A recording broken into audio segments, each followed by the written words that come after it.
What's up, y'all? It's your boy, Rome GoodPromo. We back. We got a different type of story today. This actually happened locally here in Detroit, but it made national headlines, as it should have, because we do need to bring awareness to this type of situations because there's a lot of sick people in the world. This centers around a 13-year-old girl, Naziah Harris, that went missing in January of 2024. And it also centers around this loser by the name of Jarvis Butts, this monster, this coward, this sick individual. It came out that he had a relationship with this young girl, was sexually assaulting her, and he's responsible for her disappearance, her kidnapping, and the murder of her because she hasn't been seen since 2024 or heard from. It was evidence of foul play. They found like her jacket and stuff with blood on it. Her bloody sweatshirt found near the Rouge River. Defense attorneys argued there was no body, no evidence Jarvis Butts killed her. But prosecutors argued otherwise, and the judge agreed. The last time that she was seen was on January 9th, 2024 at 2:56, getting off of the bus at 3 Mile Drive in Cornwall and walking down Bedford. She was walking towards what she didn't know at the time would be Jarvis Butts and her ultimate murder by him. As much as I want her to be alive today, there is at least probable cause to show and believe that she's dead and she was murdered by Jarvis Butts. Butts was bound over for trial and will remain behind bars. This case was just crazy. When I first heard about it, I didn't believe it. And stuff started coming out because his sister was the one that came forward. Jarvis Butts' sister came forward that she remembered seeing the young girl with him at his auto service shop. And then the investigation started. They were able to discover deleted text messages proving that there was a relationship between them. It was sexual talk between the two of them. At the time of her disappearance in 2024, it was alleged that she was pregnant by him. And that caused conflict. She wanted to get rid of the baby and needed help getting rid of the baby, and he supposedly was trying to help her get rid of the baby. It appears he intended to perform what he thought was a do-it-yourself abortion on Naziah. It went south, and instead of seeking medical attention for her, he intentionally killed her and tried his best to cover it up. And the crazy thing about this is this guy had prior sexual assault cases. I think he did time in like 2004 for something he did with a minor. So this was just a sick individual. He shouldn't even been around young girls, little kids, period. And the reason why he was able to be around is because he was the fiance to her auntie. So he was supposed to be like an uncle, somebody there to protect you. But he was the worst type of person ever to be around young women, young kids. He was a sexual predator, you know what I'm saying? So this guy was a sick individual. I ain't gonna really get into the details of it all. It's a lot of stuff online about this case. You can Google it, look it up on YouTube. A lot of people went into detail about the circumstances to this case. I just wanted to relay it to y'all if you haven't heard about it. Bring awareness to this because, I got kids myself. You might have kids, nieces, nephews, or whatever. You got to be careful about the people you bringing around them, who you letting them spend time with alone. If you seeing red flags, just don't ignore it as a red flag. You want to investigate it, pay attention to it because you got sick individuals in the world like this guy, this loser that, prey on kids, that they're sick in the head. You know what I'm saying? Why would this 39-year-old man want anything to do with a little child? It's sick, you know what I'm saying? And we can't blame the child at all. The child is innocent. The child is, not really knowing what's going on. They being manipulated. You got this grown man out here, preying on kids. And he was sentenced March of 2026. He was recently sentenced, this guy. He was sentenced to 35 to 60 years. And a part of his sentencing is that he had to disclose more information about the disappearance. He had to come forward with more detailed information, you know what I'm saying? Exactly where he got rid of her body and stuff like that to help the family get some closure, or try to get some closure, because you're never really going to get closure from a situation like this. So he was recently sentenced, and no later than 2 weeks after being sentenced, this guy was found in his cell deceased, and it's alleged that he committed suicide. They're not saying how, but he was found in his cell.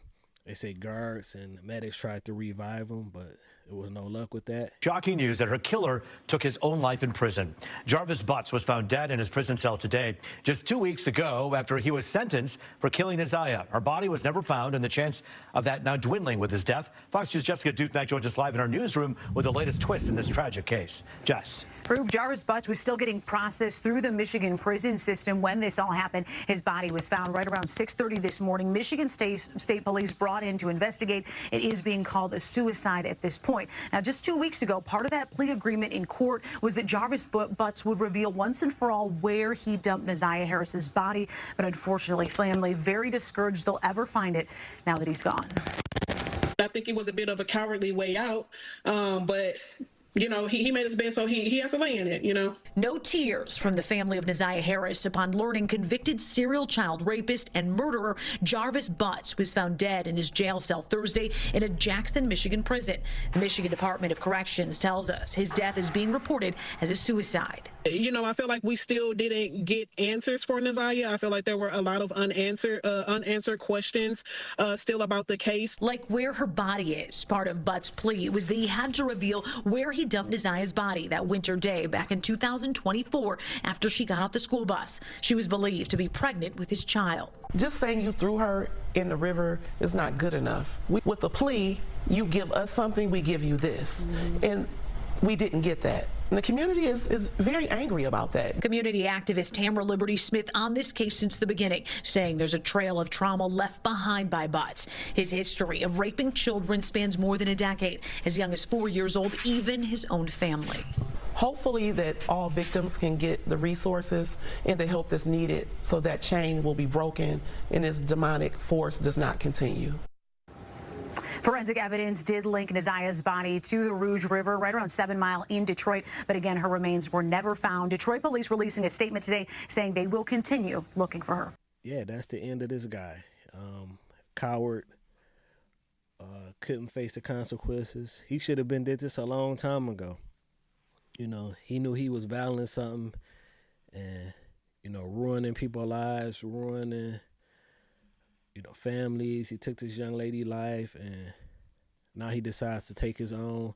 Just a crazy situation that happened. And I just wanted to bring awareness to this about the people that's around your kids. You know, if you're a single mom or stuff like that, you're dating men, pay attention, you know. Get background checks on people, you know what I'm saying? If they've been in jail, arrested for something, you might want to know what they've been locked up for. So you kind of got to, I hate to say this, you kind of got to point the blame at her family a little bit, the auntie. Like, what was the auntie even doing with this guy? Did she not know any of this information? And she got kids with this individual, and it's alleged that he sexually assaulted his own kids. So this is crazy. Somehow the community is coming together all behind Isaiah. Roxy told me her reaction to much of the online chatter that sided with Judge Aaliyah Sabri's observation that those caring for Isaiah when she was abused didn't do enough to protect her. Accountability matters. You know, it's some things that you can be able to forgive your family members for, you know, and this is just one of those things that I just personally can't. You know, what's right is right and what's wrong is wrong, and everyone involved in it needs to take accountability. Roxy says she would have never let this happen if she were still living in Detroit 1 year ago. And I don't wish death on nobody. In this case, you know, it's kind of hard not to. I'm hoping they lying about, I'm hoping it's a cover-up. This is the first time where I want this to be a cover-up, it being a suicide. I'm hoping some guys got a hold to him and, you know, did him dirty, made him suffer. That's what I'm hoping in this scenario. I hate to be saying stuff like that, but this guy, a sick individual, you know, preying on little girls and taking advantage of them, murdering them, kidnapping. Man, you a sick, foul individual, man. And I'm hoping it wasn't suicide. I'm hoping it was murder. I hope they got a hold of you in there. I hope they did you dirty. I hope you suffered. All that. You know what I'm saying? So I wanted to just bring awareness to this, and let y'all know where it was at now. Yeah, this guy Jarvis Butts, he was sentenced in March 2026, and 2 weeks later, he's deceased. You know, he had a 35 to 60-year sentence, and he didn't even make it through the full processing part. He was still getting processed, you know, to whatever destination he was going to get locked up in, and he didn't even make it through that. You know what I'm saying? It's alleged suicide. Let me know y'all thoughts on this situation. How do y'all feel about this? Have you heard about this? Do you think this could have been prevented? Do you know any individuals like this sick monster right here? Let me know in the comments. Give tips on red flags or what people should do if they seen something. You know, get in the comments, let me know. Yo, shout out to my subscribers, the old ones, the new ones. I appreciate all y'all. It's your boy Rome Good. I'm gonna have a video coming real soon. I'm on y'all next time. Peace.